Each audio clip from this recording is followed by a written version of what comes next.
this morning. Nick, if you would like to introduce yourself to everybody, I think most everyone knows you, but welcome to the committee. It's good to have you. Thank you, Mr. Chair. It's great to be back. Your mic on? Yeah. This isn't my first time, Mr. Chair. Okay. It's great to be back on this committee. I served on this committee my first 2 years with you, Mr. Chair. It was one of my favorite committees policy-wise. Really interested, really excited about the nuclear presentation today. So glad to be back. Absolutely. Do you want a copy of the rules for the committee? They're pretty much here, and I am going, Mr. Chair. I'm going over it right now. Okay. Any questions? I have a few pretty much, but we'll get to those later. I'm sure you're not shy taking questions, are you? So, yeah. All right. Does anyone else want a copy of the rules? They have not changed from last year. Mindy, Chuck would like one. Other than that, nothing's changed on it. Let's see. If I could, I know one new face on here with the staff. So what I'd like to do is have the staff go around and we'll just start over here and just introduce yourselves to everybody. And anybody that's new, it's sure good to have you here. We welcome you to the committee. So, my name is Colin Hermick, AV. So if you have presentations, come to me. Good morning, committee. I'm Jessie with the Revisor of Statutes office. Last year, I helped Nick in the background because I was staffing House Appropriations. This year, I will be with Senate Ways and Means, so I will get to spend a lot more time with you. Thank you. Except for today. My name is Nick Myers with the Office of Revisor of Statutes.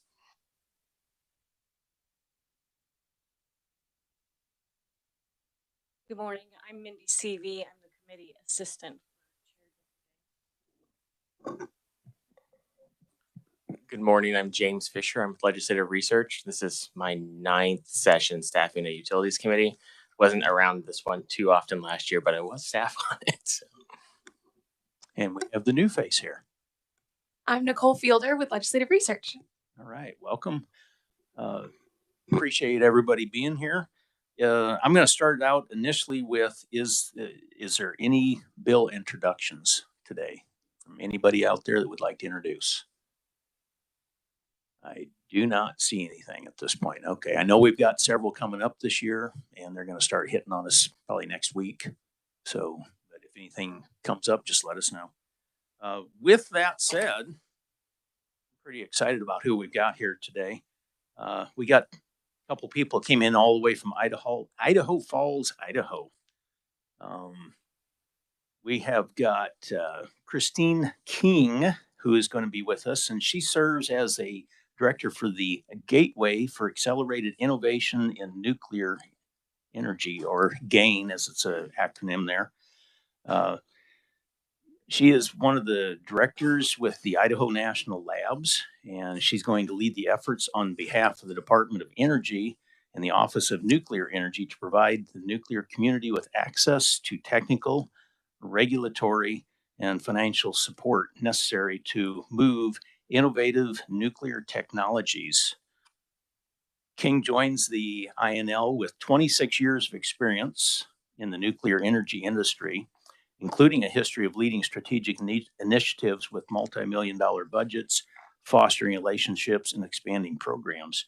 She holds a bachelor's degree in chemical engineering from North Carolina State University and an MBA from Lynchburg College. Also with her, we've got Taylor, right? Stevenson, who is the CEO with Envoy Public Labs. But with that said, Christine, welcome to the committee. There should be a button on that microphone to get it lit up there. Thank you very much. You have the floor. Thank you for coming. Okay. First of all, thank you for the invitation to be here today. This is my 30th year in nuclear energy. Let me follow the instructions in front of me. The nuclear part of me says I need to do that. Christine King. I'm the director for the Gateway for Accelerated Innovation in Nuclear, and I'm with Idaho National Laboratories. And while I am homed at Idaho National Laboratories, one of the jobs as a national technical director is also to work with all the other national labs that are doing work in advanced nuclear and innovating our existing nuclear plants. As I was starting, this is my 30th year in nuclear energy. I'm not here to convince you that nuclear energy is for you, even though you already have Wolf Creek here in the state, which is one of my favorite nuclear units. One of the engineers there early in my career, when I was working at the Electric Power Research Institute, Mo Dingler, took me under his wing, and I learned, we spent many hours translating research results in the lab and figuring out what that meant for an operating station and what are the right rules for maintenance. I very much enjoyed the time that I got to work with Mo. Today, we're going to skip a rock across the pond of nuclear energy today. It may not feel satisfying, so I'm going to go ahead and get that warning out there. So I'm going to cover kind of advanced, what are the technologies that are being designed today and demonstrated, and the timelines associated with that, how they're different from our existing fleet. And then I'm going to pause to see if there's any questions on the technology front before I transition into sharing a little bit about what other states are doing associated with advanced nuclear today. And then I'm going to take a little bit of a deep dive into some of my personal research, which is on coal to nuclear transitions and the opportunity associated with the transitioning of coal stations. And so I welcome any and all questions. And if they're really hard, I'll make Tay answer them so that, we can watch him freak out right in the moment. That'll be our entertainment today. Pardon me while I undo this very nicely stapled together presentation. There we go. While you're opening your folder, we have a question up here for you. Yes, sir. Thank you, Mr. Chair. In his introductory comments, I just wanted to understand, but you're working in partnership or as a contractor with the federal government in some capacity? Did I hear that? So the national Idaho National Laboratory is a government contractor for the Office of Nuclear Energy. I take my direction from the Deputy Assistant Secretary, Alice Capinetti, for advanced reactors. So I'm a little bit of a unique, I'm a federal contractor, but as a national technical director, I have broader responsibilities with working with other laboratories. My focus is to help private entities use the resources of the national labs. Maybe easier than we've done in the past is also part of my job in simplifying how we have access to the national lab assets. And I'll talk a little bit about that on the first slide. All right, thank you. Any other? Okay. So the Gateway for Accelerated Innovation in Nuclear was established in 2016. I was not around when it was established. I would have not picked a name quite as long. So we call it GAIN. As I mentioned, this slide is just to give you kind of a flavor of the types of activities that we do. We are a service-oriented organization. We're a relatively small team. But the cornerstone of our program is on the top left-hand corner. That's our voucher program. That allows private entities to write a work scope for national lab staff to execute. Any one company can have up to $1 million worth of research going at any one time. Throughout the program, we have granted at this point 95 vouchers. We have completed 58, but we've also worked with 57 different companies exploring nuclear technology. What has been happening recently, though, when we first started this was focused on research or on reactor developers. What we're seeing now is companies that are interested in siting nuclear technology or utilities who are looking at advanced nuclear technology coming and using the national labs as well. We've done some economic and market studies, and we've done some work with industrial customers like Dow Chemical to look at how an advanced reactor might support the high temperature process heat that they need. In conjunction with that, the next slide, the next two slides down, or the next two boxes down, are rediscovering the past to power the future is really about all of the historical research that has been done across the national lab systems. Normally, to gain access to any type of research in the national lab system, you have to be under contract with us. That's how we share. We developed a process that allows all private entities to be able to gain access to this data without having to be under a funded contract with the national labs or the Department of Energy. So it creates some equity for our nuclear entrepreneurs that are exploring this space. This year, we are working, as you might imagine, there's a few questions that always come with advanced nuclear or even nuclear energy in general. How much does it cost? While these reactors are being designed at this time, it's a difficult question to answer. One of the places, though, where all technologies are brought together and compared is in the National Renewable Energies Laboratory, the ATB database. That's the database that the utilities go to do their integrated resource planning. So we're working to get the cost information for advanced reactors in the ATB. What's in there right now is just your large light water reactors that operate today. So there's different operating constraints and opportunities with advanced reactors. On the right-hand side of the screen, this is in 2023, you can see the numbers on those states represent whether we were there in person or whether we gave testimony or whether we were just taking calls. And as I was talking with the chairman earlier this morning, I just encourage you to ask for what you need. We are a one-stop shop. We are here to help find the expert that you need to answer questions. So leave it on our shoulders whether we can do it or not, but ask for what you need. The last two are really around the work that we've done, not only on the technical side of understanding transitioning coal station to a nuclear station, but also the community engagement associated with those types of transitions. Let's go to the next slide. So what's happening in energy? Everything's happening in energy, and there's pros and cons to every technology. And I think that's the challenge. The challenge is not only are all parts of our energy system changing and innovating, but it's how do we look at focusing on energy in these systems, not just electricity. We will see electricity demand go up as folks are looking at electricity as ways to decarbonize.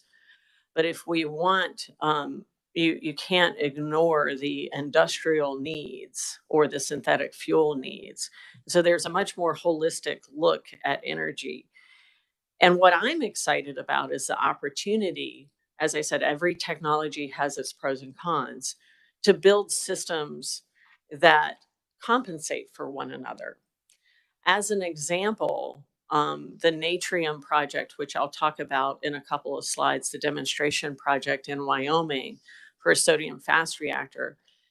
The sodium fast reactor operates at 345 megawatts base load. It is paired with a molten salt thermal energy storage unit, the molten salt that you see in grid scale solar deployments. So this isn't new technology, but pairing that with the sodium fast reactor, you get 5.5 hours of peaking power at 550 megawatts. So what does that mean for your customers? That means as long as there's solar and wind available, you can take that. But when it's not available, you have the ability to fill that gap with what you've stored in the molten salt thermal energy storage unit. So I think those are the types of things that are exciting about where we're going with energy. It's not going to happen overnight, which makes it even more challenging. We're going to take a few steps. We're going to learn some things. Our energy system is connected in weird and wonderful ways. And so, what I see our jobs today is building the forums by which we can continue this conversation over the next couple of decades, because that's what it's going to take to as we transition and make energy decisions. So why does this matter to Kansas? Well, only you can answer that question. I see the changes in energy as significant economic opportunities, but only you can decide how that fits in for your state. Next slide, please. Okay, so getting to the meat of the issue. Advanced nuclear, different from what we have today in our existing fleet. So you see the large light water reactors there. We have just shy of 100 operating in the United States today. These are 1,000 megawatt units. Light water reactor technology. What does light water mean? That means that's how we cool the secondary side. Okay, it is a very pure water that we use in the system, but it's a plain water. What's happening, though, is you see the different sizes of nuclear technology that's under development. Why is that? Well, you don't see energy demand in the United States in large pockets going up by thousands of megawatts. So the smaller units are needed. The other reason advanced nuclear is important is the ability to be more dispatchable and flexible than our current fleet. So our current fleet was designed to be on 24/7, and our dispatch, the ramp up and ramp down, is not as quick as if you wanted to call a coal station or a natural gas station and put them online, right? So the newer units have faster ramp up and ramp down, making them more flexible and more dispatchable. The smaller sizes also decrease the source term that we have available in the reactor. So our emergency planning zones are smaller. So at Wolf Creek, the emergency planning zone is 10 miles from the center of the plant. For these new advanced reactors, you're going to see that be at site boundary. And going over to the right-hand side, this is just more of, we're going to be using these units for not only the production of electricity, but the production of hydrogen and process heat, which I've touched on. What I want to go back to is on the hydrogen production. We have demonstrations going on at existing nuclear plants that are looking at how they use the existing nuclear plant to produce hydrogen. That may be something that fits here, given at least, Mr. Chairman, the discussion we were having about the amount of pipelines you have available to you. That might be something of interest, is looking at how you can support the use of hydrogen. The DOE did grant, I believe it's 7 hydrogen hubs across the nation. One is directly related to nuclear, but that also is looking at, there's also an opportunity to look there at how you can participate in the hydrogen market. So all of those things feed into the end uses here you see, whether it's electricity or synthetic fuels or process heat. Go to the next slide, please. So these are some of the things that you're going to hear about advanced reactors. I've talked about the versatility. Let's talk about walkaway safety. So you'll hear passive and inherent safety features, because if you talk to a nuclear person, the one thing that you're going to get a lot of is lingo. So I'm going to do my best to translate some of our. I love my nuclear friends, but we struggle to put all our decimal points in check. So if I get too deep into my decimal points, feel free to call me out on that. But the walkaway safety, let's talk about passive safety.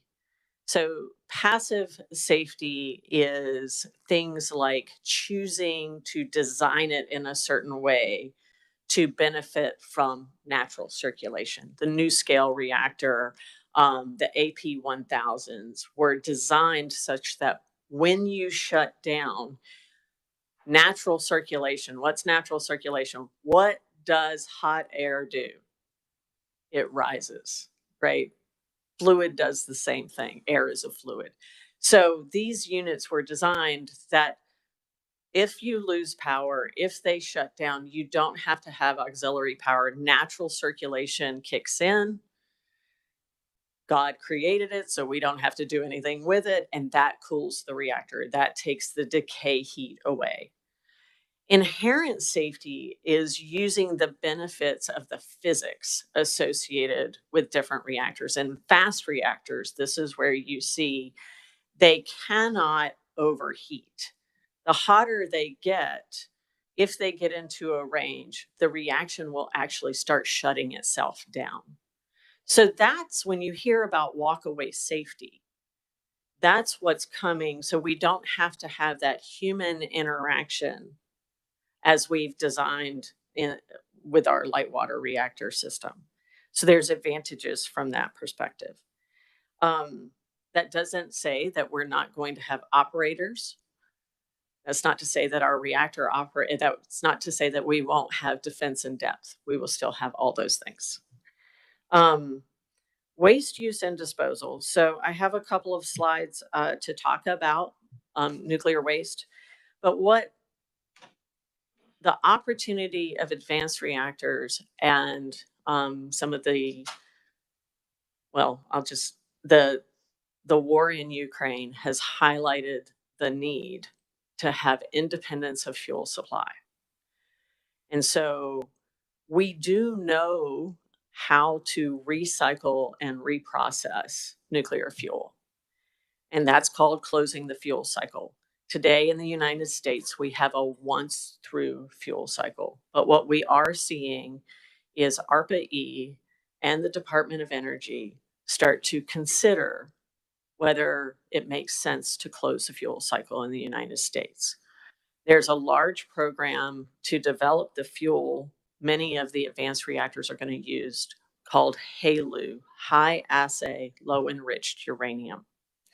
The difference between LEU, low enriched uranium, and HALEU is about 15% of enrichment. Today's reactors operate with 3 to 5% enrichment of uranium-235. These reactors would operate up to 20%. So actually there was, I think it was last week, the DOE is asking for proposals for the production of of HALEU for our first demonstration units for TerraPower and X-Energy. So there's economic opportunity as we look at closing our fuel cycle as well and making use of that. There are other countries that do that today. So we won't be the first going into that territory. Next slide, please. All right, so what's going on? It is what I call the decade of prove it. Okay, so while we're designing these technologies along the way, you see here a number of different demonstration projects going on with multiple different entities. In the background, if you can make it out, there is a state in gray. You can see this is produced from an Idaho point of view, but a lot of the early work will be deployed at Idaho National Labs. We're building a MARVEL microreactor. We're also working with the Department of Defense to look at a microreactor in Project Pele. So what's the difference between those two? The one for the military is portable. So it's fueled, sent to where it is needed, and returned. It's a totally different, we have transported, obviously we transport fuel, new and used, but transporting a fueled reactor would be a new thing. But you see the small truck there, that's real. The intention is that microreactors are the size that fit in an 18-wheeler, giving us, so those are things you can think about in terms of remote applications, behind the meter. One of the things that we're seeing as well in the consideration of these advanced reactors is supporting building close to load. So think about supporting industrials. We're currently working on a case study with data centers. The other test reactors, so McCree, like I said, we're nuclear people, we love our acronyms. The molten chloride reactor experiment is looking at some of the challenges associated with pumping and using molten salts in a nuclear environment. That's a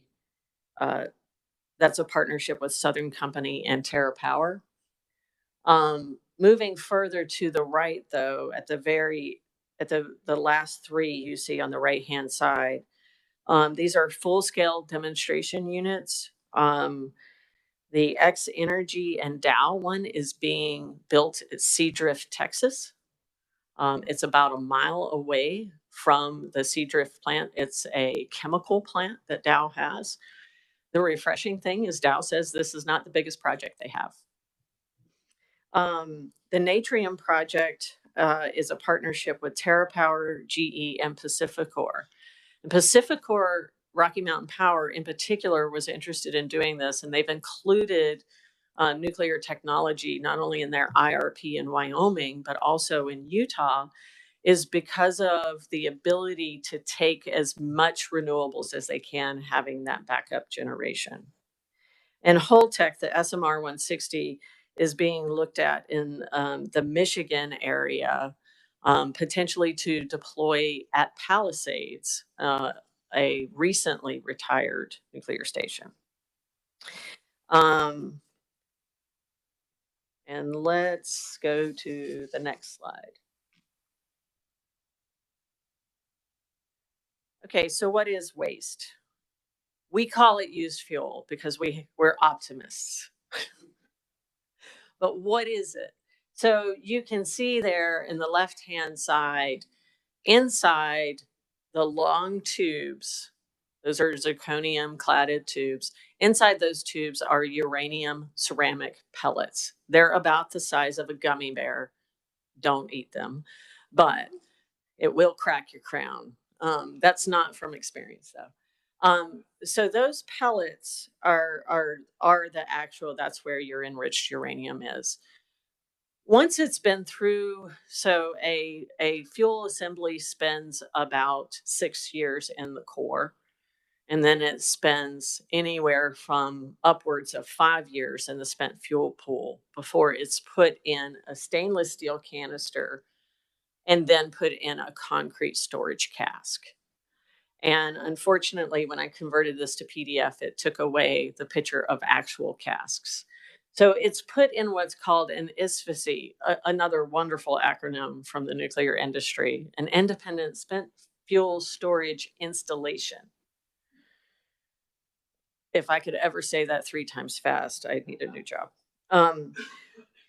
But our existing plants store their fuel on site in these dry cask storage systems. So after it comes out of the pool, gets put in the stainless steel canister, all the water and air is vacuumed out. We replace it with inert gas to prevent any kind of rusting, weld it shut, put it in the concrete cask.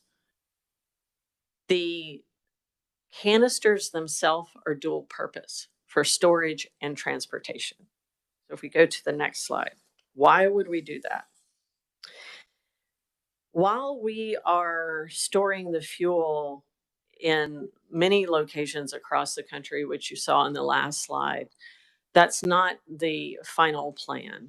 So the DOE is working on consent-based siting for consolidating the storage into a few locations, and that ultimately will serve a final repository as well. The amount of space, so this is the nugget. I think, Mr. Chairman, you'd said the fuel from Wolf Creek would fit in My understanding is roughly a 10 by 10 room. a 10 by 10. Since 1985 when it came online. And I believe, is Laura in the room? There she is. She is one of the, we'll say, owners of Wolf Creek. So Okay. we have a representative from there. Excellent. So, but if you look at all the commercial waste that we've created from a fuel perspective in the United States since the 50s, when we started operating, cover a football field, an American football field, to the height of 10 yards. So the volume of waste from nuclear energy is smaller than any other generation source. And different, we have to plan from day one. We set aside money from day one to take care of the fuel on the waste on the back end. That's called part of the decommissioning fund. And I'm going to pause and I'm going to drink a little bit of water. That's the technology part. I'm just going to ask while we got a pause here if we've got questions, and Representative Williams, go ahead. Thank you, Mr. Chair, and thank you for your presentation today. I just wanted to, I kind of wasn't paying attention whenever you talked about the data centers and the case study that you had. I know for Kansas, you know, we've looked at having data centers, but they take up so much energy. And so was that with the similar with, or the semi with the reactor, or could you talk more on that case study? I'd just be interested in hearing more. So I get the joy to go to Data Center World in April, and maybe be the only nuclear person there. So put it on your calendars. You might want to pray for me in April. The case study that we're doing, so every industrial customer has different electricity requirements. One, what we're seeing from data centers is they're expecting to need a significant amount more energy. But they also they have tight constraints on the characteristics of their energy. And that comes twofold. One is electricity is noisy. So they actually need it to be delivered in a relatively tight band. And they have little tolerance for disruption. So we're talking to them about, you know, what are those constraints for data centers, and looking at how the different technologies might match up to that, whether that's micros or more moderate sized reactors, or if they were to build a whole bunch of data centers in one place, is that more of a large light water reactor or a larger reactor situation? So be more than happy for Tay to take a note that we'll share that when it's completed in April. Yeah, I think that'd be interesting. And are the data centers coming to you? Because I would figure data centers, or people who are businesses who are trying to put in data centers in these different states can't meet that energy need that they have. So are they coming to you for the answer for those solutions? So yes, over the past year, our phone has been ringing from tech companies. I also had the opportunity to do a podcast with a data center builder, QTS, just to talk about nuclear energy in general and how it might fit in. So the interest is from them. And we're clearly not the only technology that they're looking at. In Virginia, looking adjacent to the North Anna station, and could you build adjacent there to support data centers that are being considered in Virginia? Okay, Representative Penn, did you have a question? Thank you, Mr. Chairman, and thank you again for your presentation here as well. I was listening to you on the ride up. Just a quick question. LANL out in New Mexico, do you all have much interaction with them? Is there an interplay there? Yes. So the laboratories that are the primary laboratories that are doing advanced nuclear energy for commercial markets, LANL, Sandia, PNNL, Pacific Northwest. Sorry, I'm doing Los Alamos. Let's start again, Mindy. Los Alamos National Lab, Sandia National Laboratory, Pacific Northwest National Laboratory, Idaho National Laboratory. Argonne National Laboratory, and Oak Ridge National Laboratory. Those are the primary ones we work with. There is different capabilities at Savannah River in terms of scaling up technology. They have unique capabilities there. And Brookhaven has some unique capabilities in the chemistry and physics space. May I second? Thank you, Mr. Chairman. And I don't know if you got to this particular bullet at the end of this slide right here. I know that I grew up in Richmond, so I know North Anna very well. People have the difficulty after the material is expended, and how do you store it safely? What are some of the things that you hear about that, and what are some of the best ways that you see going forward? Are there any changes in the tech that it takes for storage for the spent fuel? What does that look like? So unfortunately, what the animation lost is two people actually hugging a spent fuel storage cask. You can, yeah, that's the picture that dropped off. We don't do that on a daily basis, but the point being is that it's safe enough to walk right up to it. It's stored in this, it is fissile material, so we need to be mindful of bad actors associated with it. That's why you put it in a concrete barrier. We've done a variety of tests out in the desert on those casks that are interesting. You can let your imagination go with that. And so I think part of it is to actually talk about it. What is it? Unfortunately, following 3 Mile Island, the nuclear energy industry, we kind of started to fly under the radar, especially in the United States. We did our work, we provided the power, we did it safely. We collaborate not only in the United States across companies, but we collaborate across the globe, understanding that whatever happens to one happens to us all. So, but I think the best thing we can do is to talk about it. Sure. All right, Representative Carmichael. Thank you, Mr. Chair. Ms. King, I very much appreciate you being here. You're one of the true experts that we get to see every now and then. I wish we had all day to talk, but I only get one question, so I'm going to make it a long, rambling one so that I don't get the gavel. You mentioned during your presentation that Wolf Creek is, quote, one of your favorite, unquote, facilities, and keeping in mind that we have a committee member who was once 5'3" and is now well over 6 foot, who was employed at Wolf Creek Dion from the beginning.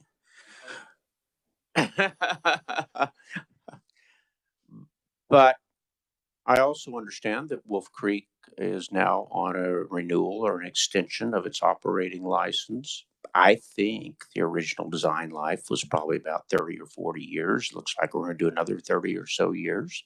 There have been near catastrophes there on at least 2 occasions that I can think of, neither of which were probably related to the age of the facility. But we have had failures of components where it seems likely age might play a role, and the longer that reactor is in use, the more brittle components become. I'm a big fan of small nuclear or advanced nuclear facilities, as well as nuclear, you don't call it waste, recycling. I think that it really could provide some ways out. But why is Wolf Creek one of your favorite facilities, other than it's one of the, if not the newest? Why is it one of your favorite facilities? And should I sleep comfortably every night, knowing that this plant is getting older and older every day, that there have been management failures that have had consequences, that there is degradation of components with age? Help me feel better about those things. So the short answer is yes, I think you should sleep safely or sleep soundly at night. So let's talk about what it means to extend the life of a nuclear power station. So I'm going to relate this to probably what we all do, right? So you go in for your annual physical, okay? Depending upon your age, your ethnicity, and just what I would call the research associated with those two items, the doctor might recommend some screening tests for you. Then, based on your family history, they may say, or your personal history, they may say, we can't wait until you're 50 for that fun colonoscopy. We're gonna pull that up, and you're gonna do that earlier because of the history in your family. And then from that point forward, you manage your health based on the results of that test. So when you're doing life extension, one, we do periodic exams along the way, and we also share results of those exams broadly across the nuclear industry. When I say broadly, that is a global community. So we are, and a lot of that is done through the Electric Power Research Institute, where I used to work. That gets incorporated into best practice guidelines that the CNOs require each other to use. The chief nuclear officers require each other to use. So that's one piece of it, is staying up to date with what we're finding and changing our practices along the way. But when you come to the end of the license life, you do a series of special inspections. And from that, you may need to make new maintenance strategy decisions going forward. 40 years was not in the initial life of the plants. That when we did the engineering, there was nothing in the calculations that said we needed to stop at 40 years. That just seemed like a good long time to operate a power plant. So now what we do is we do extensions in 20-year increments. So the first one is a 60-year extension to 60 years. And then now we have plants that are considering extensions to 80 years. Mr. Chairman, I hope our conferee will not be offended if I continue to sleep with one eye open for reasons unrelated to the Wolf Creek plant. Thank you. Well, we've got a couple more questions, and I need to get moving on here. Representative Proctor. Thank you, Mr. Chair. Thank you for your testimony. It's been fascinating. I was not aware that you could recycle spent fuel. I did not know that was a thing. Could you talk a little bit about that technology and how it works, but also how long would it take to recycle a football field full of nuclear fuel? I mean, is it feasible to solve, is it a way to work our way out of this problem that we have? So you can, one, I'm going to preface this with, I am not the right person to answer all of that, but I'd be more than happy to provide that after today to get with the folks that do that work. So in terms of like how the recycling happens and such, will we ever not have nuclear waste? No. So there does come a diminishing point of return in the recycle. But we are doing it today. The challenge is with many technologies, how do we make that economical? And how do we make that a business that someone wants to be in and do? Part of that is there a market for them to be investing in? And that's changing. But I'll just take that as an action item to get back to you with some more detailed information on that. Mr. Schreiber. Thank you, Mr. Chairman, and thank you, Ms. King. I hadn't heard Mo Dingler's name in decades, so that was kind of refreshing. It's fun that you know him. Yeah, he's a smart guy. So kind of circle back with former representatives' questions on safety with spent fuel. Can you talk a little bit, and briefly, I know, as the history of handling spent fuel, its transportation, storage, even though it's on site now and in casks and so forth, that it has a pretty remarkable safety history. It has a very remarkable safety history. We transport this fuel across state lines today, but we have not had incident with a spent fuel facility, either in transport or on the highly engineered concrete pad. Mr. Berquist? Thank you. Thank you for being here. Back to the sleeping well at night. It may not be under your purview, or under your authority to say, but should we sleep well at night with what we suspect China is doing with their nuclear technology and their nuclear plants? Are they as careful as we are? And should we be concerned for the overall ecology of the world in relation to China? So again, Chinese or otherwise, the global nuclear community is interconnected, and we find ways to share and communicate.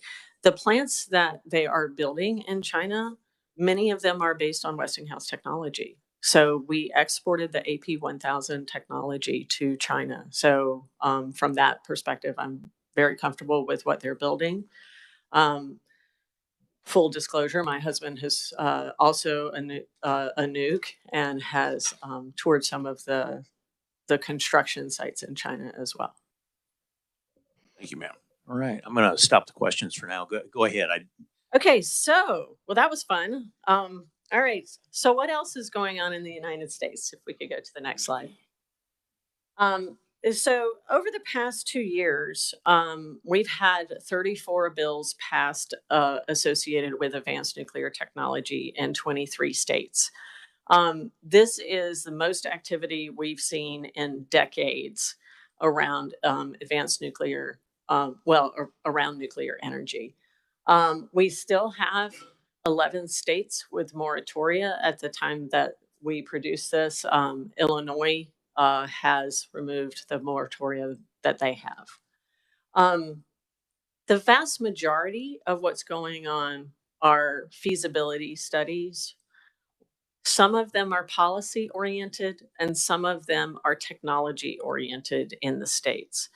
And I bring this up and I want to spend a little bit of time. So if we go to the next slide, 3 of the states have completed studies on advanced nuclear. And I think it's important that we share the learnings from those. I don't know that it would be necessary for Kansas to take on another whole full study. I would look at some of what's being completed by other states and identify what is unique about Kansas if you wanted to go down this pathway. So Connecticut, their study was primarily, it was a broader study looking at the production of hydrogen, but because it was looking at the production of hydrogen, it included some information on nuclear energy. The ongoing studies, I have 2 more slides to talk about New Hampshire and Kentucky, so I'm going to skip over those. Pennsylvania, Michigan, and Nebraska, you will be seeing their studies in the next 3 months. And one of the things our program is doing is we're writing 1-page updates of those. We're also talking about how these results can be extrapolated to other locations. Kind of the Cliff Notes version. So if we go to the next slide,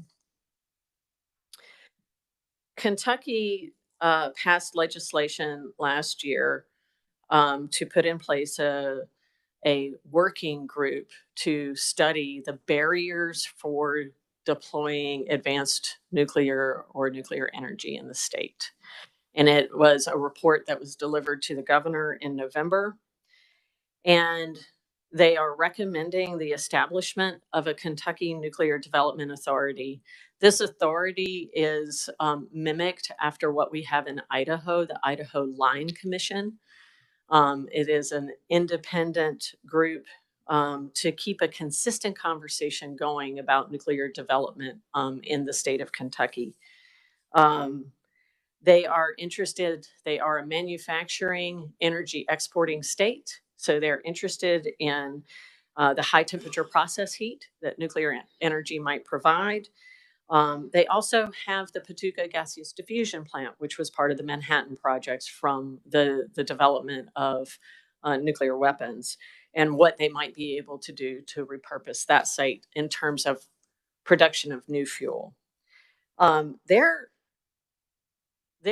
final conclusion was there's no insurmountable barriers to nuclear energy development in Kentucky, but there is work to be done. We expect that the senator that put this first bill forward, Senator Danny Carroll, will be putting forward legislation here soon to support some of the recommendations from that. If we can go to New Hampshire next.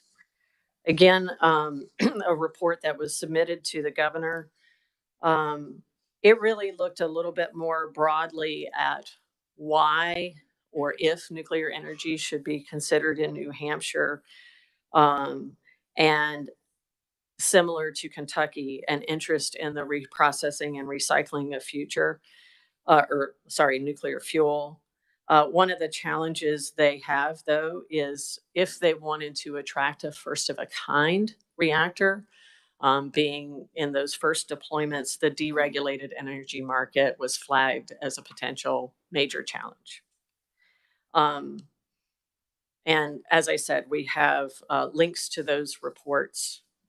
So those are some of the first two reports. There was also a report, it was not mandated by legislation, but it was in Maryland that the Maryland Energy Authority worked with X Energy to look at the transition of coal stations in Maryland and what that might entail.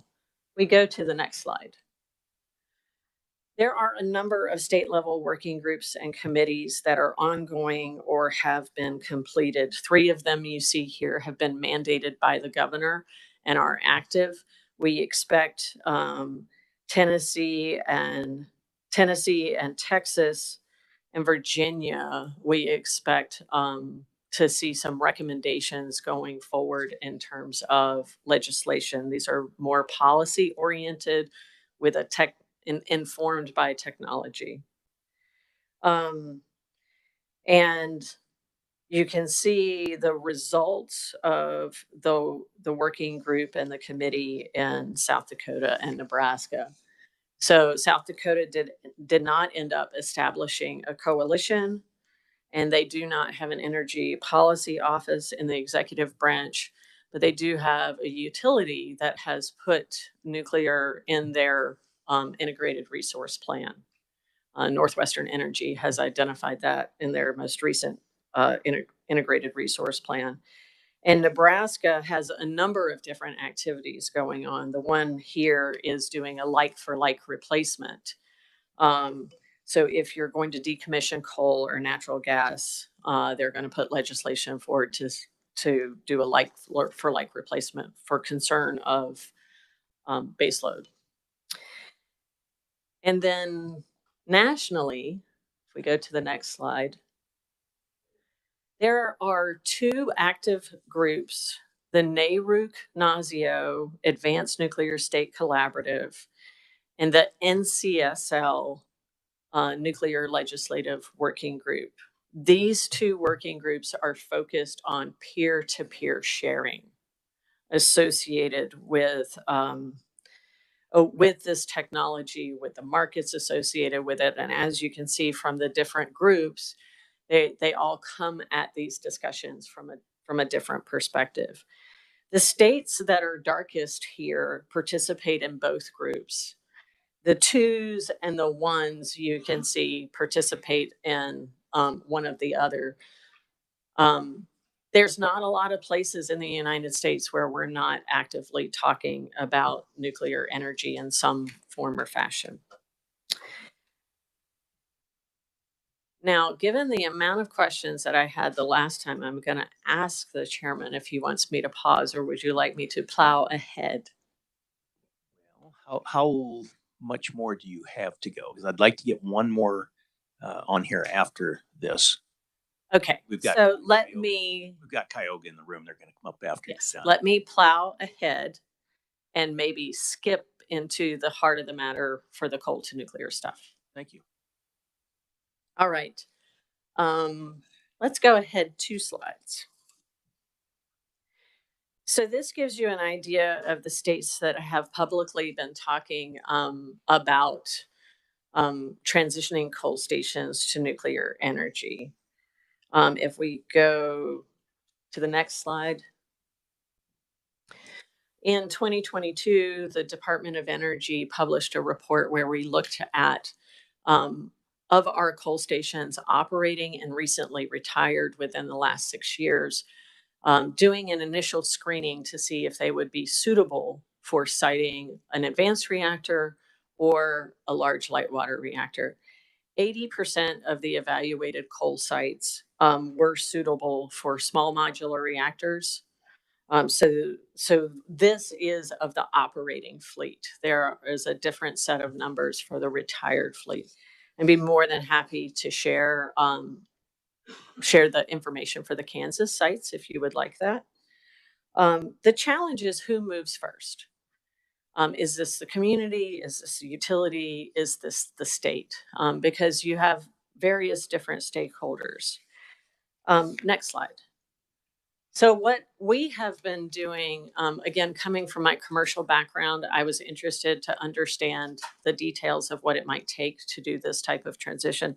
We just completed a study with the Coronado Generating Station. The utility is Salt River Project. They don't have nuclear in their portfolio, so it's a higher hurdle for them to continue to consider the technology. There are 6 coal units that operate within commuting distance of that as well. So that site was interesting in northeastern Arizona because of the concentration of coal stations in the Four Corners region. St. John's, you see us there in front of City Hall. That was the old GM dealership. They have turned the service bay into a training center for helping their workforce transition. Coronado Generating Station is scheduled to retire in 2032. We looked at siting, we looked at different technology, and we looked at the economic impact assessment. I'm going to skip ahead to slides. This is the economic impact assessment, which I think we looked at the revenue, so direct, indirect, and induced in the 2 counties for the current operations, and then we looked at replacing half of the power or replacing all of the power with nuclear. We use publicly available information from NewScale and TerraPower about the jobs to underscore our analysis here. But you can see that the economic impact, even of a half conversion, keeps the counties neutral from an economic impact, and there's positive benefit if they were to do a full replacement. And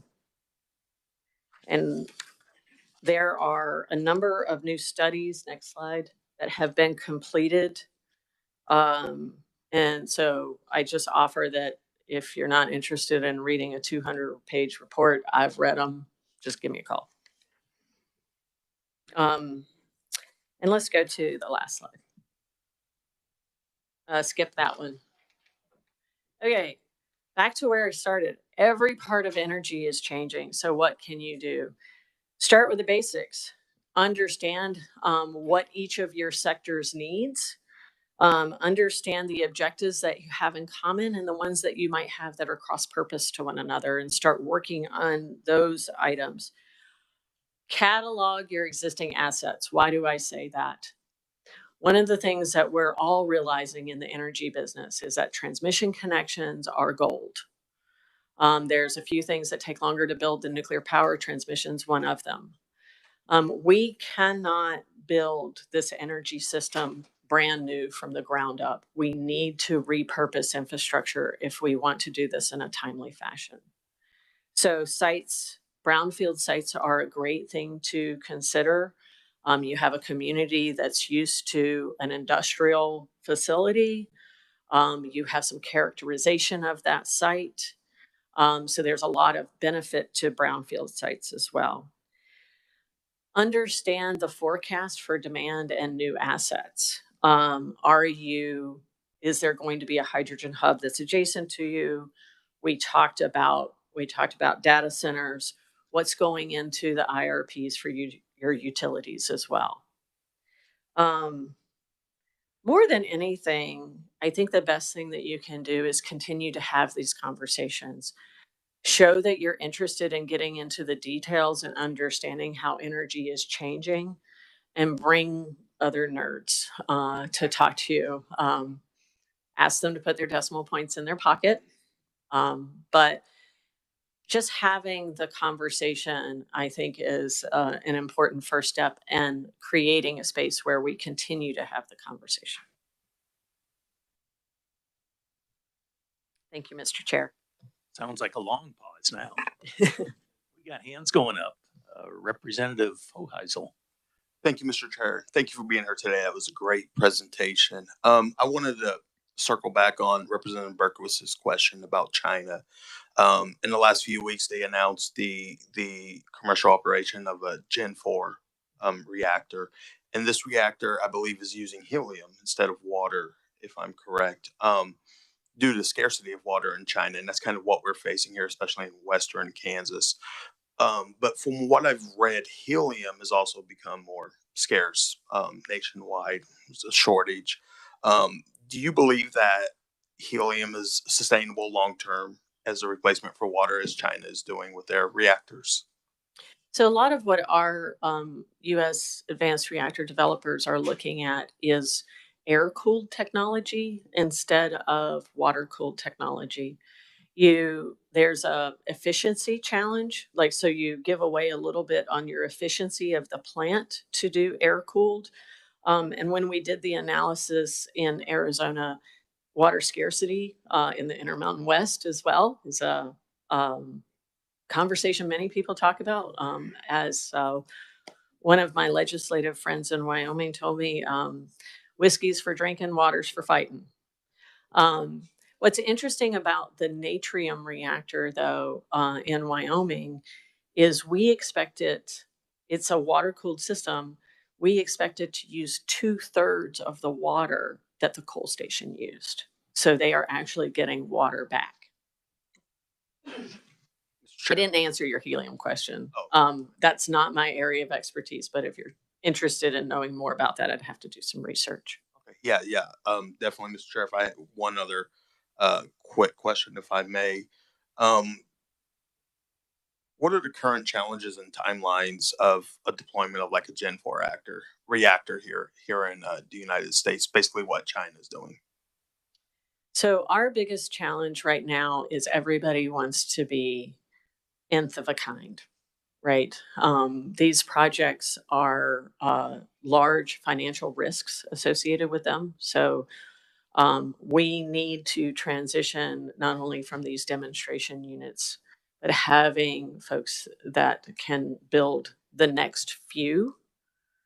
And then I think once there's comfort that we can build on time and on budget, like any large project, that's not a nuclear thing. That's a thing for all large projects. But I think once we prove that out, that'll be the tipping point. But our challenge right now, and the Loan Programs Office has done an excellent report that I'd be glad to share called the Liftoff Report, that talks about the market considerations for being able to actually get to commercialization and scale of advanced nuclear technology.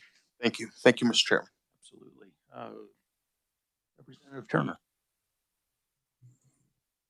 Thank you, Mr. Chairman. I guess it kind of fits as a follow-up to that. It's interesting to see all the state level activity, but as you said, ever since 3 Mile Island here in the States, this has had a big stigma over it. And most of that's coming from the EPA, where things that are in favor, they'll support, and things that are out of favor, they'll bury with regulation. And as you say, so the timeline to consider even building one of these plants is tremendous, to almost essentially kill the whole idea under the current baseload units. But so I'm wondering, with all that activity and your view of kind of what's going on at the federal level, is there a different attitude in terms of acceptance of nuclear, at least amongst the administration? It's there now. So Thank you. clearly, I'm not going to speak on behalf of any administration other than the King Family Household Administration. I am the CEO of that. Glad that's in the record for my husband too. I'll make sure to point that out.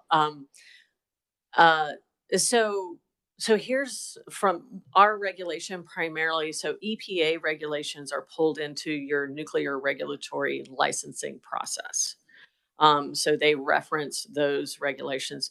The Nuclear Regulatory Commission has done a great job in recognizing that the regulation was built on light water reactor technology, and these technologies are different.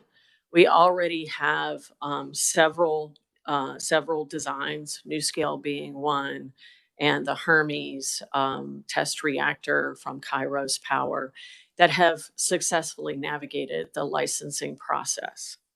One of the positive things the NRC is doing is when they put a team together on a new design, they keep that team together, such that many of these types of things are at the core of many negotiations, right? It's the relationships associated with it.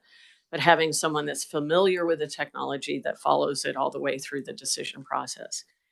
They've also been hitting their deadlines. If they tell you, we're going to review your application and issue a decision in 18 months, 2 years, they've been hitting those deadlines, which is a change from what we've had in the past.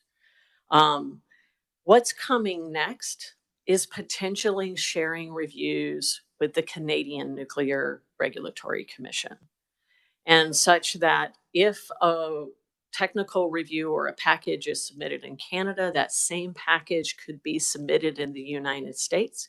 The decisions remain separate. We're not going to make decisions for each other, but the sharing at the technical level could also make us much more efficient. So if a review is going on in Canada, we could put people on that review team in Canada. So there's positive things in this space. Part 53 is a totally new part of the regulation that's under development, and we're expecting to see that draft rule this year. That's been under, and that's specifically written for a new licensing pathway for advanced reactors. But right now, we're using Part 50. Committee, any other questions? I'm not seeing any. I can't thank you enough for making the trip in here. I want to remind the committee that you guys are a resource, both to us, and it's a two-way street. They're not here trying to sell us anything, but rather where are we wanting to go with our energy needs and our visions. And I want to make sure Mindy has got your contact information. We'll put it out in the minutes. And I'm around the Capitol all day today. I would love to have the opportunity to bring my boss back, Dr. Jess Jean. He's from Kansas. So I'm sure he would. Unfortunately, he was on another trip, but I think you would enjoy talking with him as well. Sounds, we'll take you up on that. With that, I sure appreciate both of you being here. Tate, I didn't know if you wanted the microphone for a little bit or not. No, I can't recommend that. See, she's open and honest. So there you go. Thank you. Appreciate it. Is Ed here? He's hiding back there somewhere. There you are. We got Ed Cross with us here with Cuyahoga, and just going to give us an update on the oil and gas portion of it now. We're not going to talk about nuclear with you, are we? No, thank you, Mr. Chairman, for letting me be here. But, we are in all of the above energy supporter, and certainly nuclear has an important role to play in the energy mix. Sure. But hello, good morning, everyone. And I appreciate the opportunity to be here today to share a little bit about the challenges and what the state of the oil and gas industry in Kansas is. I am Edward Cross, and I'm the president and chief operating officer of the Kansas Independent Oil and Gas Association, or Cuyahoga, as Mr. Chairman said. And it's my honor and privilege to serve this great industry that enhances the life experiences and improves the quality of life of people around the world. The Cuyahoga consists of producers as well as service and supply companies throughout Kansas. Our members account for 92% of the oil and natural gas produced in Kansas. And with nearly 3,000 members across the entire state, we are the lead state and national advocate for the Kansas oil and gas industry. Over my 38-year oil and gas career, I've seen many changes. I am a geologist by training, working with the independent oil and gas industry for many years before I transitioned to government relations work. But at no time in my career have I seen the changes that have happened over the last several years and continues today. And I don't know a lot of things about the future, but I do know that the pace and complexity of change will likely increase. Also in the crowd today is Brian Posler, who represents the Eastern Kansas Oil and Gas Association, and Matt Hickam with the American Petroleum Institute. We work with them. You have a packet of information. I put a lot of information in that packet on a number of different topics. I'm not going to go through all of those right now, but that's for you. There's our legislative policy agenda, as well as our strategic analysis of the industry, state of the oil and gas industry, electric grid concerns, and so on in that packet. I want to start out, talk a little bit about the crude oil market dynamics. What a difference we've experienced over the last 3 years. While the U.S. economy continues to recover, we have significant concerns regarding high inflation, U.S. monetary policy, volatility in energy markets, and U.S. trade and foreign policies. But most destructive for our economy has been a historic federal spending spree. Over the last 3 years, the federal government has added $4.8 trillion in new spending, which the Federal Reserve said is the main inflation contributor. So the cost to heat a home or drive to work and run a business has increased exponentially over the last 3 years. And we now beg foreign dictators for oil, while domestic production has still not returned to its 2019 levels, despite higher oil prices. So in 3 short years, we've gone from American energy dominance to American energy despair. So over the last 3 years, in the name of climate change, the federal government has done much to impede American oil and natural gas production. They blocked pipelines, delayed exports, canceled lease sales, proposed new oil and gas regulations, and slowed permits. Yet global emissions of carbon dioxide have reached an all-time high. So the world is showing no stomach for dramatic reductions in the use of oil and natural gas. Rising prices and demand forecasts prove that. So since 1960, the world population has increased from 3 billion to 8 billion people. 5 billion additional people have been sustained directly and indirectly by using fossil fuels for energy, medications, clothing, shelter, and dramatically increased agricultural productivity. So some in America would loathe to admit, but the last 3 years was a global referendum on the worldwide Green New Deal. Voting by their energy choices they made every day, 8 billion people gave the plan to rapidly end oil and gas, a massive vote of no confidence.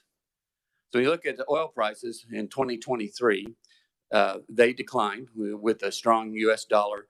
We had continued strategic petroleum reserve releases, and the Federal Reserve held interest rates higher, which were concerns that would hold back demand.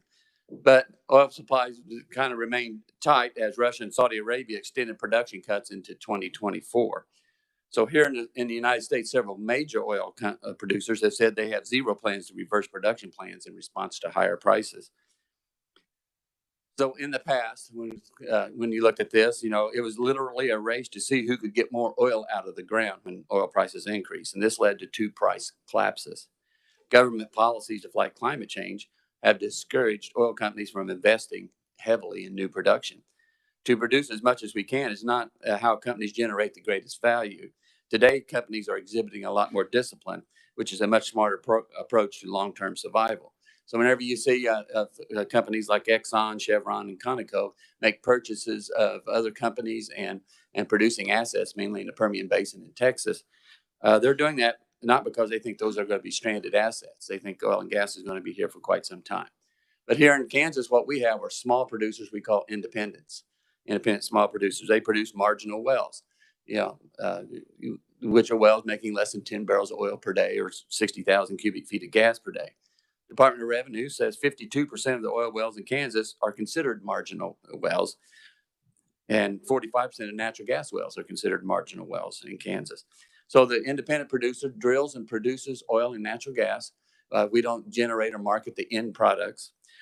We raise our capital through the wellhead. We're not tapping equity markets for our capital. It's the money that we get from the wells that we use for our capital. They are people that live right here in Kansas. Many of them have been here, family businesses that have been here for years and decades, and they are our friends and neighbors.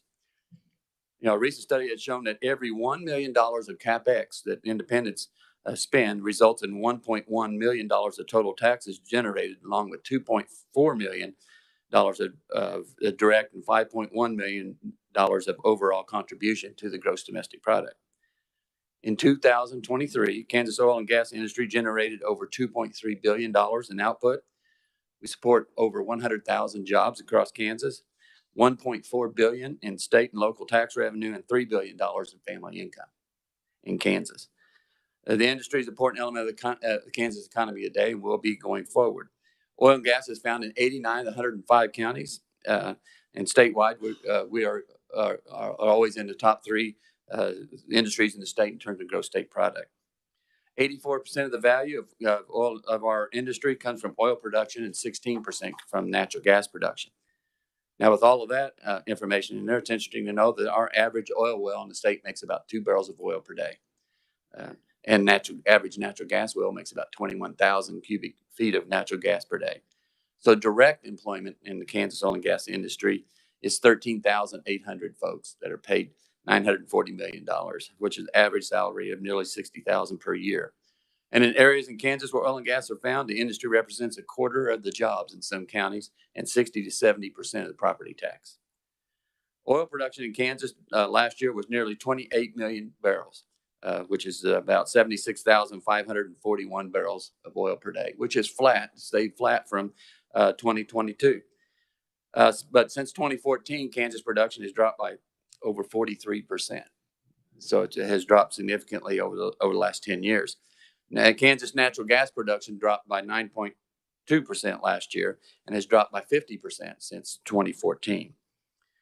So before the pandemic, our production in the state was around 90 to 100,000 barrels of oil per day. Today, we're at 76,500 barrels a day. So it's going to be quite some time before we could get back to the 90 to 100,000 barrels per day that we saw before the pandemic.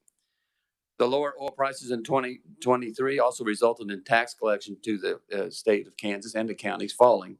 Kansas will collect about $36 million less in oil and gas severance tax receipts in calendar year 2023 compared to 2022, and about $140 million less in ad valorem taxes. Severance tax receipts in 2023 are 70% below where they were in 2014, and ad valorem tax receipts are 48% below 2014 collections.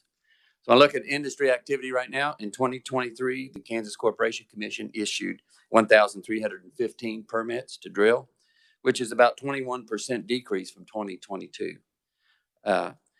We also saw 33 to 49 drilling rigs running each month in the state of Kansas, which is about an 18% decrease from 2022. We look at what our company's doing. You know, in 2020, during the pandemic, there was nearly 5,000 wells across Kansas that were shut down, and the industry experienced over $810 million in lost oil output.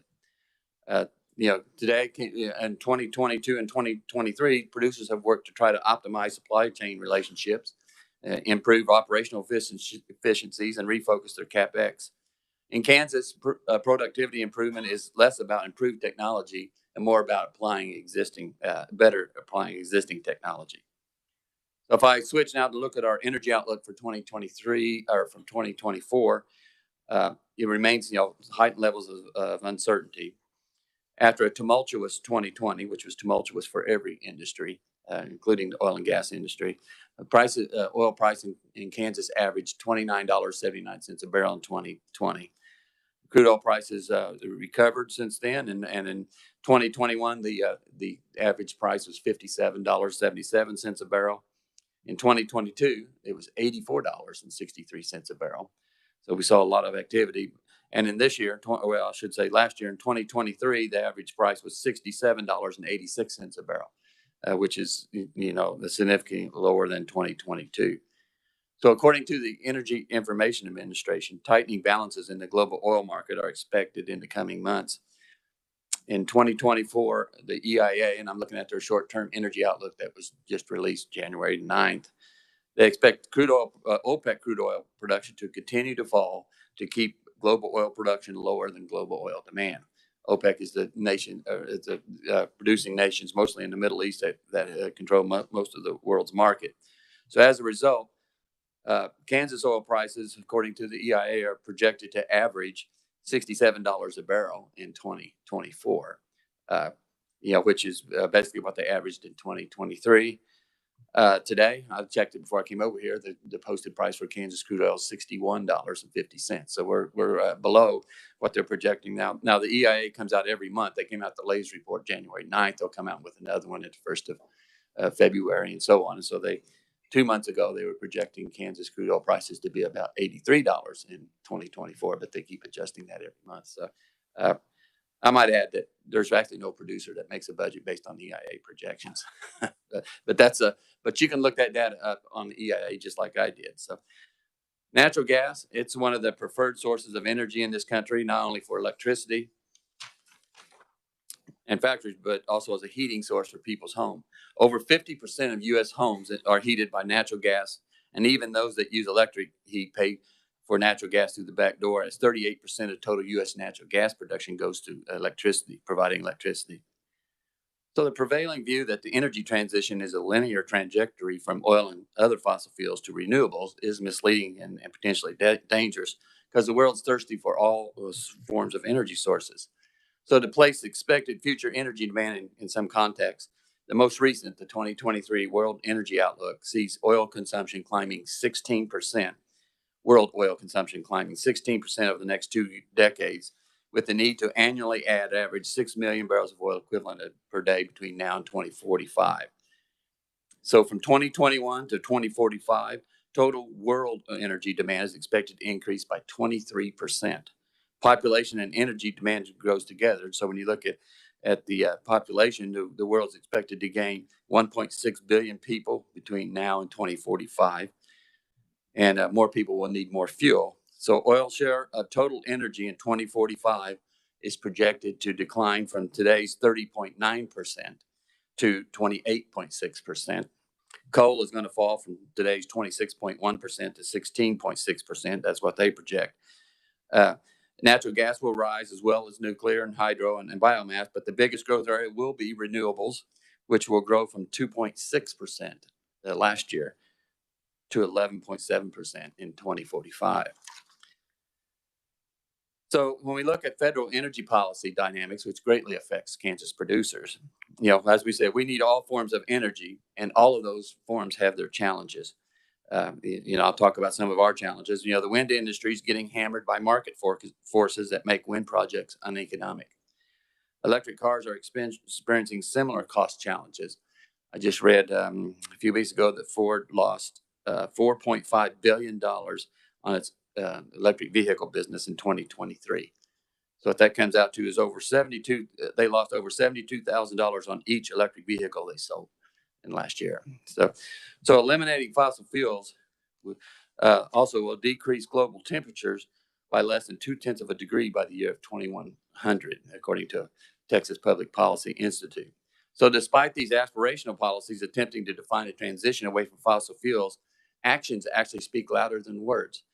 So when you look at countries, they're showing every day that they're more interested in affordable energy than paying a green premium, whether that's considering China's interest to buy Russian oil or Germany's decision to hold on to coal. So we need to believe what we see, what is actually happening in the marketplace, not necessarily what we hear. Germany and California show that alternative energy is really just supplemental energy. For our industry, we get mixed signals from the Biden administration. In his State of the Union address, President Biden asked, quote, "Where is it written that America can't lead the world in manufacturing again?" Unquote. The answer is simple. It's written in the endless anti-development, anti-energy regulations his administration continues to promulgate. So, he says he's going to end fossil fuels and then cannot understand why oil companies don't invest more to increase production. So, increasing global demand for oil and gas will be met. Biden's energy policies only push oil and gas production to countries where lower environmental and human rights standards are prevalent. So we have joined other like-minded oil and gas producing groups as a plaintiff in filing legal challenges to Biden administration's EPA's proposed emission standards for new vehicles called the tailpipe emission standards. Americans aren't buying the electric vehicles like they want, so they want to force those through regulation. So this lawsuit challenges whether EPA has authority to force such changes. So when you look at Kansas industry, some of our key challenges is one of those is energy policy. And The U.S. public wants the Congress and state legislatures to provide energy legislation that will help bolster the economy, protect the environment, and require very minimal personal sacrifice for the consumer. So the public sees energy policy as an economic issue or an environmental issue, and the energy policy challenge is to mediate these two opposing viewpoints to create policies that benefit the economy and the environment. So Republicans and Democrats will have to work together to improve energy policy. And this is difficult because of competing interests. Environmental organizations want policies that utilize the highest environmental standards, and industry wants policy that has minimal impact on the economy. So the question that I pose, and I don't have the answers, I don't know if anybody has the answer right now, but is energy policy that creates a compromise of all interested parties and public expectations better than no energy policy at all? I don't know. That's a question everyone has to answer. But one thing is certain: energy policy is important for the public. So our strategy and policy position on energy policy is that we oppose policies picking winners and losers among energy sources and technologies. We oppose policies that impose mandates and increase costs when sourcing energy. When we encourage the least restrictive method of regulation that supports the goal of protecting the public without limiting business activity. And we are in all of the above. We support an all of the above energy approach. When you look at state energy plans, developing a state energy plan or expanding the scope of the KCC Energy Office to include energy planning, policy development, and stakeholder outreach is not a good idea. Proposals to reorganize the Energy Office seem to be more about promoting energy policies driven by a zero-sum philosophy for energy that says we must have less fossil fuels so we can have more of something else. Many state energy plans around the nation have failed because they start with a preferred resource and work backwards. All too often, state proposals to establish some kind of green standard have much more to do with raising revenue than helping the environment. And the result is the average households would have to pay significantly more for goods and services. Families that spend a bigger portion of their household income on transportation, utilities, and household goods are hurt, not helped by these schemes. So creating a politically influenced state energy plan is not the answer. So when we look at emissions, that's a big challenge for our industry. There's much that we can do to better understand the emissions challenge. But in the U.S., our government thinks more regulation and higher taxes are the answer. But according to the EPA itself, emissions relative to oil and gas production were down nearly 70% between 2011 and 2019. So we've proven, the oil and gas industry have proven that it's possible to lead in energy production and environmental stewardship. And the methane emission is a good example of this, and it's one of our top federal regulatory priorities. So the EPA released their first oil and gas methane rule in November of 2021. And then that proposal, they did not require ongoing emission monitoring for well sites that emit less than 3 tons per year. So the U.S. Department, that was in November 2021. In May of 2022, the U.S. Department of Energy, a third party, released a study on emissions from marginal wells across the United States, including some wells here in Kansas. And the DOE study on low production well emission profile showed that wells that produce less than 6 barrels of oil equivalent per day would emit less than 3 tons per year. So we informed the EPA of this, told them about this study, suggested that perhaps they exempt wells that make 6 barrels of oil per day. That would seem to make sense. But the EPA largely ignored that third-party study conducted by the Department of Energy, and instead responded to criticisms from environmental groups by strengthening their leak detection and repair requirements for small oil and gas wells. So comments on that EPA proposal were due last November, February of 2023, and we filed comments based upon significant cost of compliance issues. We're also an active member of the Methane Coalition, which is a legal coalition of 21 state oil and gas associations from across the nation. We filed legal intensive comments on that as well. So the EPA announced their pre-Federal Register finalized new source and existing source standards in early December.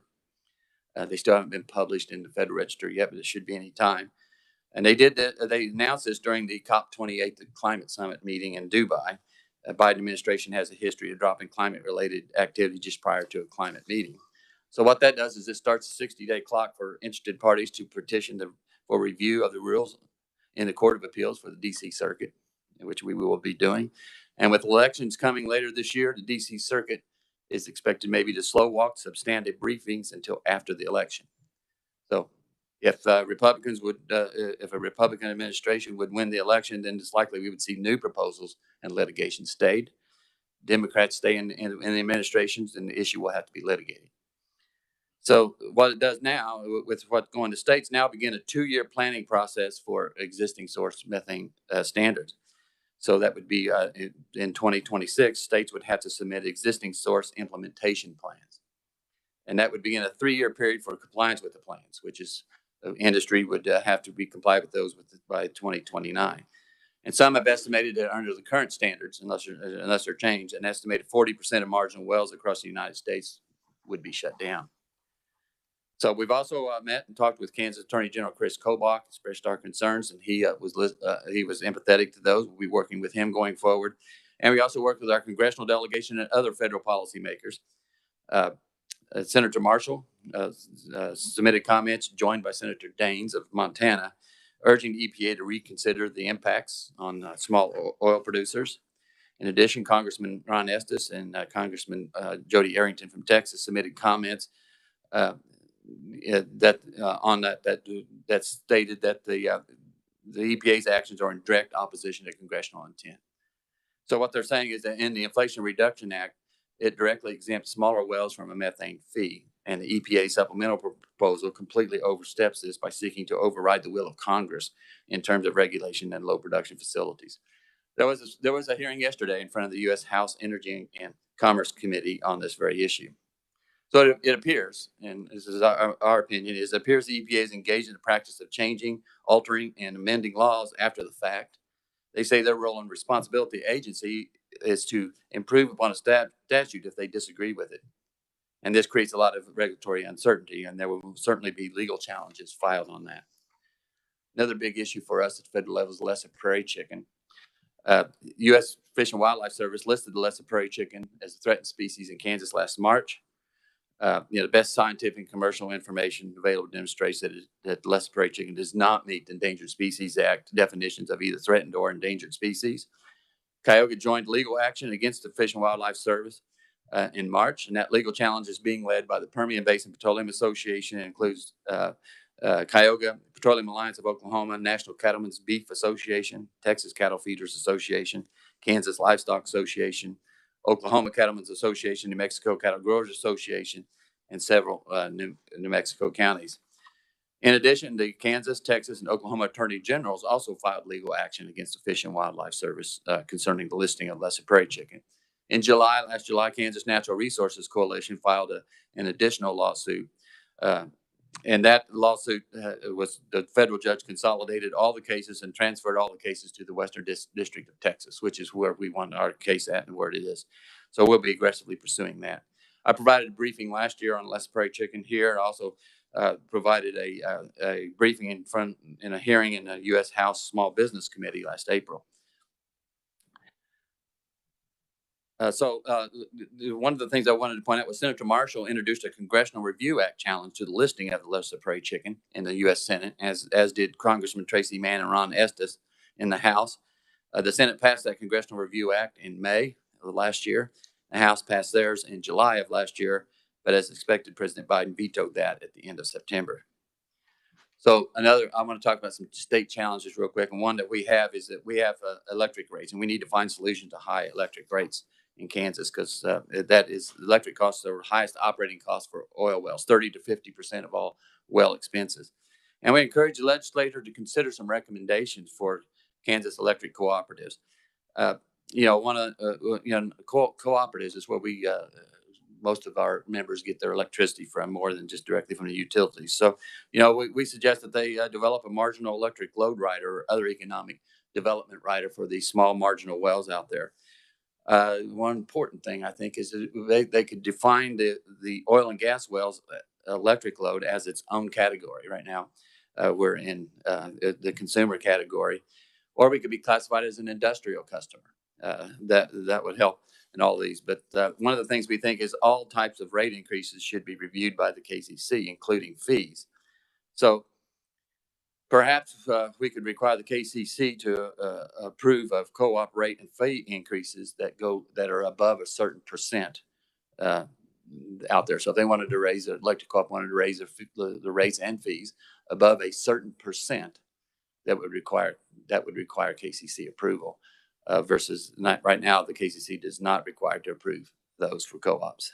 We also, things that we don't think there should be a central planning committee that picks winners and losers. We think that there should be establishment of a cleanup fund for wind and solar assets. We have a well plugging fund for our assets. And other considerations, the current system of appointing KCC commissioners is preferred. In addition, the KCC currently rotates the chair position, the chair of the KCC. And this is an institutionalized chair rotation that prevents one person from usurping too much power and control over internal KCC functions. So, like budget or senior management positions or something. So every year they rotate the chair of the KCC, which I think is a good thing. You don't have one person there for multiple years that can control those things.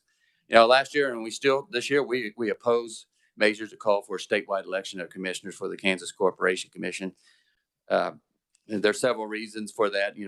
Elected positions would allow wealthy special interests to flood elections with money, make it more difficult for Kansans' voices to be heard. The KCC commissioners deal with highly technical issues, and they require qualified professionals with high-level analytical skills and an objective, apolitical approach to complex issues. Making those elected positions would turn commission decisions into who has the most leverage and power to win elections, rather than who can do the best job as the commissioner. The other thing that we have is, carbon capture is something that we have a lot of concerns with, and we're not opposed to carbon capture utilization and storage, but we think there's a lot of unintended consequences that need to be looked at more carefully.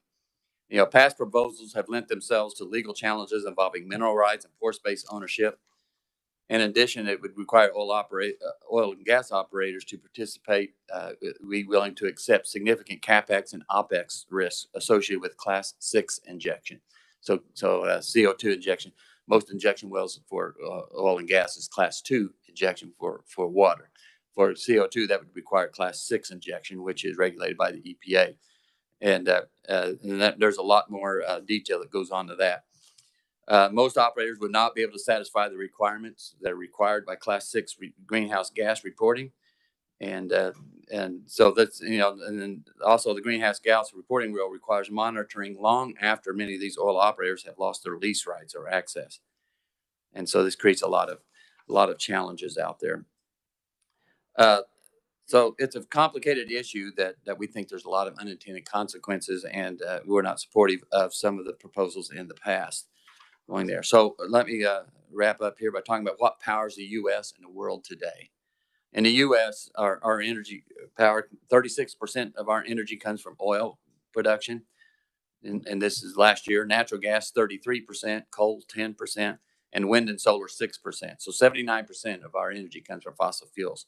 In the world, 31% comes from oil. Natural gas is 24%, coal is 27%, and wind and solar 7%. So globally, 82% of our energy comes from fossil fuels. So we look at estimates for 2045 put out by the Energy Information Administration on world energy demand, and they project that energy demand will increase by 23%, and 69% of that demand will be supplied by fossil fuels. If you just look at oil and gas, 54% of that need 2045 will be supplied by oil and gas. Renewable energy sources are projected to grow significantly, providing 11.7% of global energy needs by 2045, but they remain too unreliable and expensive to be a primary energy source. So while the ambitious pledges from various international bodies and governments would suggest that the energy transition is near, the gap between theory and reality is vast. Fossil fuels supplied 82% of global energy needs last year, and it will likely be decades before an energy transition can take place. So the energy transition may have begun, but this is going to be a long time before fossil fuel dominance is truly challenged. So misguided energy policy areas are oblivious to the needs of low-income families who are hurt most. The most pressing issues facing the U.S. economy in the foreseeable future are not those arising from climate change or energy transition. Rather, the factors to watch are inflation, rising energy costs, national security threats. So inexpensive energy is necessary for economic advancement of the world's poor for economic recovery. So you know, what I look at it is the U.S. has a unique opportunity to show the world how energy abundance can be used as a positive force to lift people up, which is actually just the opposite of a zero emissions world. So we should work to ensure more people have access to safe, affordable, and reliable energy, because to rise out of poverty and enjoy health and safety, people need more energy, not less. So global warming is a big challenge, to be sure, but the oil and gas industry can help solve it.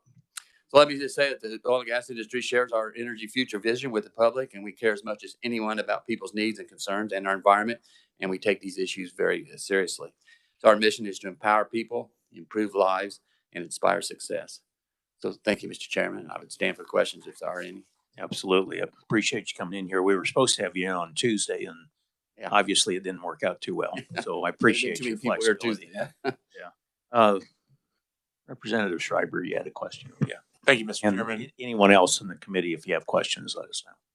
Thank you, Mr. Chairman, and thank you, Ed. I wanted to go back to the first page on your testimony where you talked about that domestic production hadn't returned to 2019 levels. I had the chance to read this before today, which is kind of unusual for me to prepare that early. But when I pulled up the EIA data, in October of 23, it had 13.248 million barrels per day, which was higher than the highest in 2019, which was 13 million barrels per day. Why the disconnect? You're right. In October, the United States did produce. Now, for the whole year average, it was less than what it was in the whole year average in 2019. So they are projecting that oil production in the United States will reach its highest level of all time in 2024. But yeah, in October, in that particular month, the United States produced more oil than they had any other month previously. Okay, it's just your testimony wasn't clear that it was an annual number rather than just yes. Than the I'm sorry about that. The other is, if I may, Mr. Chairman, just a brief comment, and this goes back to the previous conferee too, is as I was reading through your testimony and so forth, and getting ready for the nuclear presentation, there's an interim waste storage site that has been approved by the NRC down in West Texas. But, and this is just a comment, it's not, Cuyahoga wasn't involved with this, but your colleagues in Texas, the oil and gas producers down in that area in the Permian Basin, pushed a petition opposing that site based on what I think is spurious information. And I found that very disappointing that something that's been safely stored, transported, monitored for decades, suddenly they tout it as something dangerous and dangerous to the people around there and dangerous to the environment. So I just wanted to pass that along. I don't know if you've got had any information about that from your Texas colleagues, but I want to express my disappointment on that. About that too. Ben Shepard is the guy at the Permian Basin Petroleum Association. I'll ask him about that. I don't know anything about it, and certainly Cuyahoga didn't have anything to do with that. Right. Oh yeah. And I don't know if make that clear, but yeah. But I just, since in the same business, I just wanted to pass that along. All right. Thank you, Mr. Chairman. And my ranking member, Mr. Casey. Thank you, Mr. Chairman. Thank you for your testimony today. I just want to go back to what your testimony. Did you say that you were opposed to a state energy plan? Yes. I mean, we think that we should not have pick winners and losers in that. So, I mean, what we think is as an energy plan is not sitting down and making plans to go for the future. We think that it should be market driven.